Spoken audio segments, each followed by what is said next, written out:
for today's video, naimbitahan si Aling Chloe nyo sa isang birthday ng kanyang kaibigan. So, dito po yan sa Sipsipin. Sa pataas lang po yan sa Sampalukan. Ayan. Matarik po yan, pero kaya naman ng tricycle na dala namin. Natakot nga ng bagya si Chloe. Hi Chloe! Natakot ka ba? So guys, ayan po yung daan. Maganda po yung view dito, lalo na po sa taas. So may, bago po pala mag-ano dyan is maglalagin muna ng pangalan. So ayan guys. Dito po, wait lang. Ayan na nga guys. Pagkatas nyan, maglalakad-lakad na kami. Ayan. Ayan po si Aling Chloe nyo, may dalang gift. Ayan po guys, ang ganda po ng view. Lalo na po dun sa taas, kung makikita nyo. Kahit punta po kayo dito. So ayan, bumalik po siya. Ayan guys, ang ganda po ng view.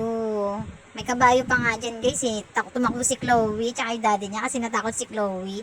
So guys, hanggang dito na lang, punta po kayo.